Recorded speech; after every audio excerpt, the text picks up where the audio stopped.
안녕하세요. 슬기로운 중개사법 중개사 민소연입니다. 오늘 저와 함께 보실 거는 제30조 손해배상 책임의 보장에 대해서 알아보실 건데요. 이 파트는 보통 난이도는 중 정도로 이렇게 문제는 한 문제 정도의 출제 비중이 있습니다. 처음 보시게 되는 건 이 손해배상 책임의 보장, 그러면 누가 누구에게 손해배상 책임에 대한 보장을 해야 되는 건가 라고 했을 때 이 개업공인중개사가 중개 의뢰인을 위해서 이렇게 보장을 하게 되는 건데요. 법조문을 보시게 되면 제30조 1항 손해배상 책임의 보장은 이 손해배상 책임을 부담하는 자는 개업공인중개사에 한정되므로 그렇기 때문에 아닌 자에게는 이 법 제30조 손해배상 책임의 보장에 의한 손해배상 책임을 물을 수가 없다라고 이런 판례가 있습니다. 그럼 다음 보시게 되는 건 그렇다면 이 갑이 자격증과 등록증을 대여받아서 사무소를 운영하였습니다. 이분은 그럼 자격증이 없다는 이야기겠죠. 이런 경우에 이 을에게 방문한 을에게 자신이 오피스텔을 소유하고 있는 것처럼 가정해서 직접 거래의 당사자로 임대차 계약을 체결한 경우인데요. 이런 경우에는 그럼 이 갑의 행위를 사회통념상 거래 당사자 사이에 임대차 를 알선 중개하는 행위에 해당한다고 볼 수 없다라고 되어 있는데요. 이 판례 같은 경우에는 자격증을 갖고 있는 갑이 이렇게 자격증과 등록증을 대여받아서 이렇게 오피스텔 중개사무소를 운영하던 중에 본인이 마치 이 오피스텔을 소유하고 있는 것처럼 해서 이 중개사무소를 방문한 을에게 직접 거래의 당사자로서 이렇게 임차를 하게 된 사건입니다. 근데 판례에선 뭐라고 얘기했냐면 이것은 갑과 을에 대해서 중개행위에 해당한다고 볼 수 없기 때문에 이건 제30조 손해배상 책임의 보장에 의한 제30조에 의해서 이렇게 손해배상을 할 책임이 있는 것은 아니다라는 판례입니다.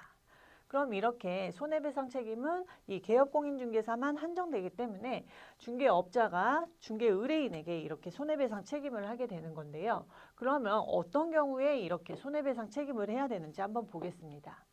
1항을 보시게 되면 이 중개행위를 하는 경우, 개업공인중개사는 중개행위를 하는 경우 고의 또는 가실로 인하여 이렇게 거래 당사자에게 손해를 입힌 때에는 손해를 배상할 책임이 있다라고 되어 있는데요. 그렇다면 여기에서 중개행위는 어떤 걸 이야기하는지 한번 볼 텐데요. 저희가 중개사법에는 중개행위는 이거다라고 이렇게 명시되어 있지는 않습니다. 그래서 판례를 빌리자면 어떠한 행위가 중개행위에 해당하는지 여부는 객관적으로 보아서 사회통념상 거래의 알선 중개를 위한 행위라고 인정되는지 여부에 의하여 결정하여야 한다라고 이렇게 판례가 되어 있습니다. 그러니까 한마디로 이렇게 중개행위에 해당이 되는지 여부는 객관적으로 사회통념상 이렇게 거래를 위해서 알선 중개한 행위라는 것을 판사가 인정을 한다 이렇게 되는 거겠죠. 다음 보시게 되는 건 그러면 이번엔 고의 또는 과실인데요. 그렇다면 이 고의에 대한 대표적인 판례에 대해서 한번 보겠습니다. 계약 체결 후 계약금 및 중도금 지급에도 관여한 개업공인중개사가 잔금 중에 일부를 횡령한 경우입니다. 이런 경우는 당연히 개업공인중개사가 이 고의로 거래 당사자의 재산상의 손해를 입혔기 때문에 손해배상 책임이 있겠죠. 다음 보시게 되는 건 이 과실로 인한 책임인데요.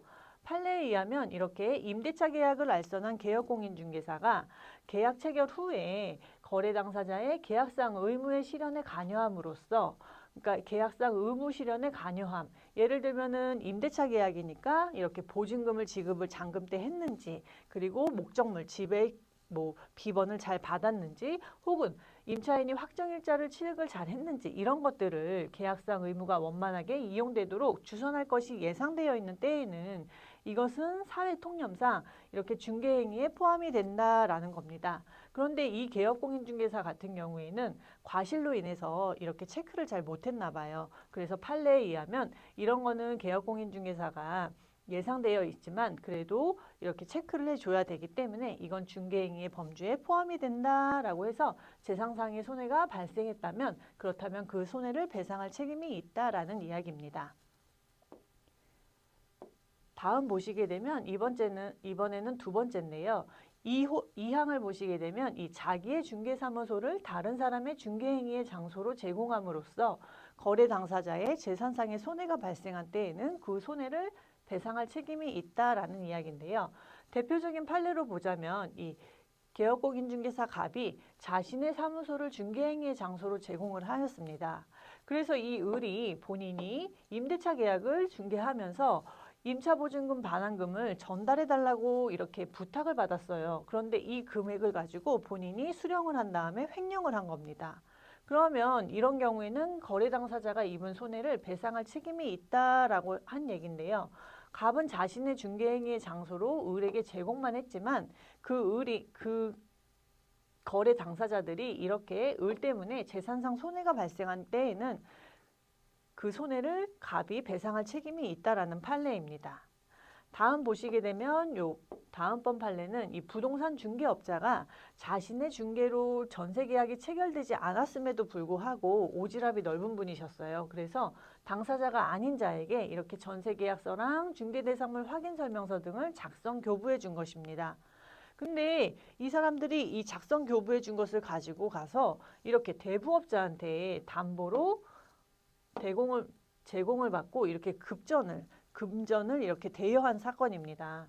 근데 이렇게 해서 대여를 했는데 이 대부업자가 대여금을 회수하지 못해서 손해를 입었습니다. 근데 찬찬히 살펴보니 이 개업공인중개사가 써준 전세계약서를 믿고 본인은 이렇게 금전을 대여해 줬는데 알고 보니 이 전세계약서가 대필이나 혹은 뭐 이렇게 서비스 차원에서 해주셨겠죠. 그랬던 거라면 그렇게 되면 중개업자는 이렇게 본인의 과실로 인해서 주의 의무 위반에 따른 손해배상 책임을 인정한다라는 판례입니다. 그렇기 때문에 이렇게 본인이 중개하지 않았다 그러면 함부로 전세계약서나 중개대상물 확인서를 이렇게 대필해 주거나 아니면 이렇게 서비스로 해주면 안 된다는 이야기겠죠. 그래서 첫 번째 봤을 때는 아까 첫 번째 1항을 보셨을 때는 중개행위를 함에 있어서 고의나 과실로 인하여 거래 당사자에게 재산상 손해를 발생하게 한 때에는 배상할 책임이 있고요. 두 번째로는 이렇게 중개행위의 장소로 제공함으로써 거래 당사자에게 손해가 발생한 때에도 마찬가지 책임이 있습니다. 그러면 이런 것들에 대한 책임을 저희가 지기 위해서 이렇게 업무 보증이라는 것을 해야 되는데요. 이 업무 보증 같은 경우에는 첫 번째 종류로는요. 보증보험이나 혹은 협회에서 운영하는 이 공제 아니면 공탁에 가입을 하셔야 합니다. 공탁 같은 경우에는 법원에 가서 하는데요. 공탁은 하게 되면 폐업이나 사망이나 해산을 한 경우에는 3년 이내에 이렇게 공탁금을 회수할 수는 없습니다. 그 이유는 제가 뒤쪽에 가서 다시 한번 설명을 해드리겠습니다. 두 번째 보시면 이 업무 보증 금액인데요. 요번에 이렇게 개정이 되었죠. 그래서 법인인 개업공인중개사는 4억 원 이상 그리고 분사무소마다 2억 원을 추가로 설정해야 되고요. 개업공인중개사 같은 경우에는 2억 원 이상을 설정하고 이 다른 법률에 따른 뭐 농협협동조합이나 산림협동조합 같은 경우 이런 특수법인 같은 경우에는 2천만 원 이상의 보증을 설정하셔야 됩니다. 특수법인은 공인중개사법에 의해서 개설 등록은 하지 않지만 이 보증 설정만큼은 이렇게 2천만 원 이상 공인중개사법에 의해서 이렇게 설정을 해야 됩니다. 그렇다면 이런 금액들에 대해서 이 업무 보증을 하는 설정 시기를 한번 볼 텐데요. 이 개설 등록 같은 경우에는 처음에 이 업무 보증을 하기 위해서는 개설 등록을 하고 이 개설 등록 번호를 부여받으면 그때 돼서 이제 보증을 할 수 있습니다. 그래서 개설 등록을 하고 난 다음에 업무 개시를 하기 전에 이렇게 조치를 하여야 합니다. 그래서 여기 사무소를 개설 등록하고 그 다음에 이렇게 업무 보증 설정, 업무 개시하기 전에 요 사이에 이렇게 업무 보증을 설정하시면 되는데요. 혹시라도 이렇게 업무 보증 설정을 하지 않고 업무 개시를 한 경우에는 상대적 등록 취소 사유에 해당이 됩니다. 그럼 예를 들어 우리가 종류를 변경할 수도 있지 않습니까? 뭐 보증보험에서 아니면 보증보험에서 이렇게 공제로 가거나 아니면 공제에서 보증보험으로 가는 경우도 있을 거고요. 여러 가지로 이렇게 종류를 변경하는 경우가 있는데요. 이런 경우에는 이미 설정한 보증에 효력이 있는 기간 중에 변경을 하셔야 된다는 얘기입니다. 예를 들어 내가 보증보험에 가입을 하고 있다가 공제로 해서 이렇게 변경을 하고자 한다 그러면 이 보증보험의 기간이 있는 중에 이렇게 공제를 가입하고 그런 다음에 보증보험을 해지하시면 되겠죠. 다음 보시게 되는 건 혹시라도 기간이 만료됐을 때 그럼 그때는 어떻게 해야 되냐 했을 때 이렇게 보증기간이 재설정할 경우에는 이 해당 보증기간 만료일까지 재설정을 하시면 됩니다.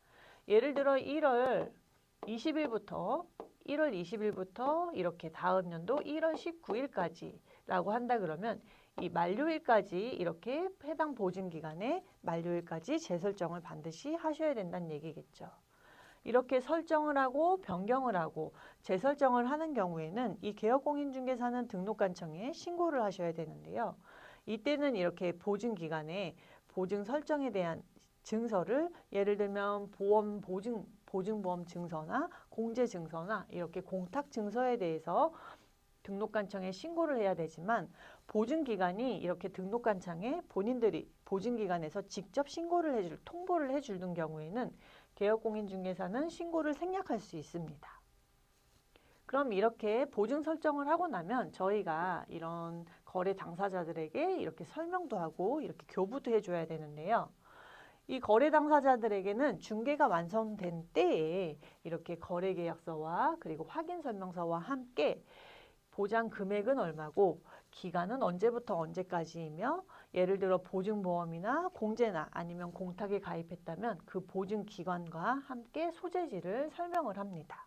그리고 난 후 이렇게 교부를 할 때는 이렇게 전자문서에 의한 교부도 가능합니다. 이렇게 교부를 하지 않은 경우는 100만 원 이하의 과태료에 처할 수도 있고요. 반대로 설명은 했는데 교부를 안 했다 해도 100만 원 이하의 과태료 사유에 포함이 됩니다. 그리고 거래 당사자 모두에게 설명을 해줘야 되겠죠. 그럼 이렇게 설명을 해줬음에도 불구하고 중개 사고가 발생한 경우에는 이 중개 의뢰인 같은 경우에는 배상 청구를 하게 됩니다. 그래서 개업공인중개사와 중개 의뢰인 간에 이렇게 손해배상 합의서나 화해조서 또는 확정된 법원의 판결문 사본 아니면 이에 준하는 효력이 있는 서류를 가지고 이렇게 보증기관에 가서 배상 청구를 하게 되는데요. 예를 들어 이런 경우에 이분이 중개 의뢰인이 손해가 3억 원이 났습니다. 근데 이 개업공인중개사가 이렇게 보증 설정을 2억 원을 했어요.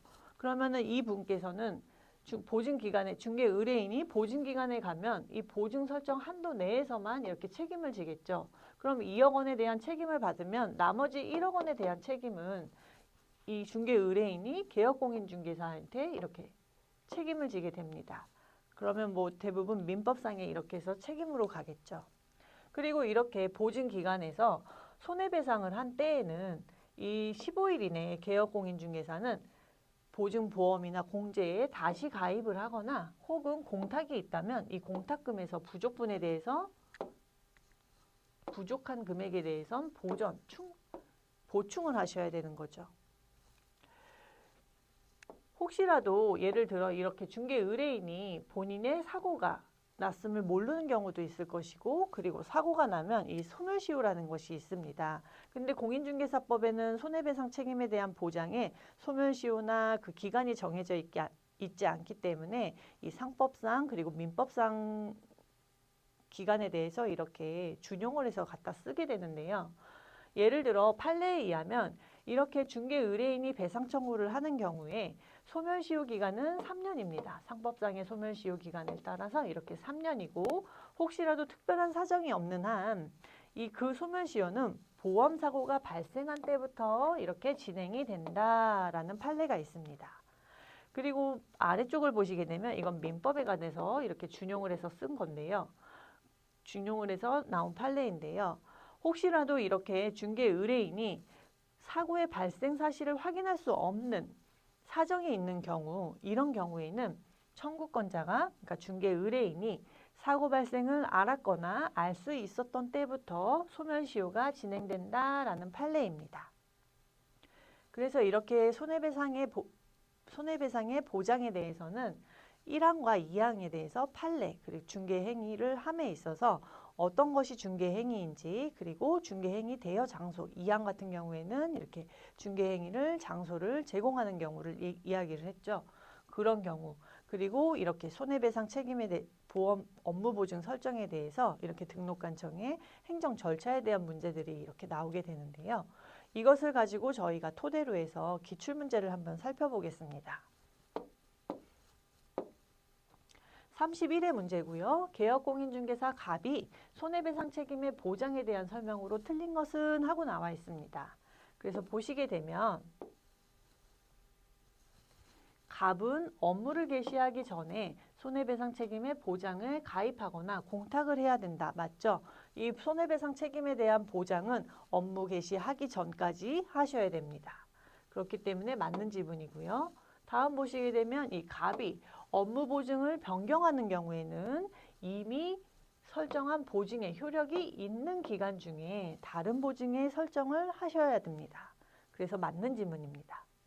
3번 보시게 되면 갑이 보증기간의 만료로 다시 보증을 설정하려면 그 보증기간의 만료일까지 다시 설정해야 된다 했기 때문에 맞는 거고요. 4번 같은 경우에는 갑이 보장하기 위한 조치를 이행하지 아니하고 업무를 개시한 경우에는 개설 등록을 취소할 수 있다 했기 때문에 맞죠. 5번 같은 경우에는 공제금으로 손해배상을 한 때에는 이 30일 이내가 아니고 15일 이내에 공제에 다시 가입을 하여야 한다입니다. 그래서 5번이 틀렸고요. 다음 문제 보시게 되면 27회 문제입니다.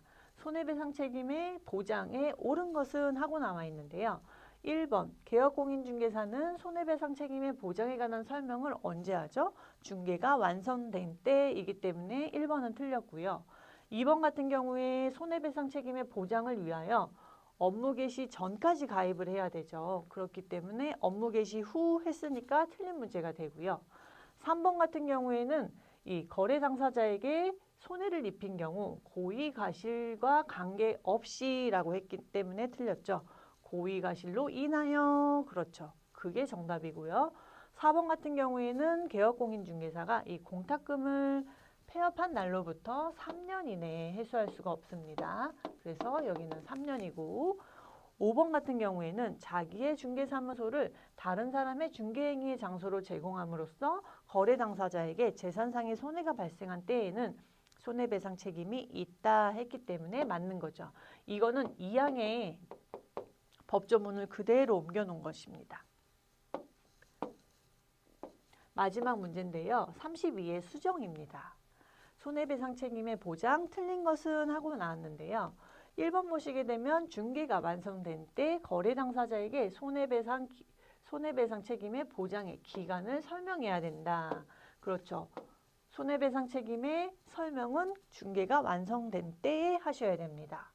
2번 보시게 되면 재산상의 손해뿐만 아니라 비재산적 손해에 대해서도 손해배상 책임 보장 규정에 의해 배상할 책임이 있다라고 해서 틀렸는데요.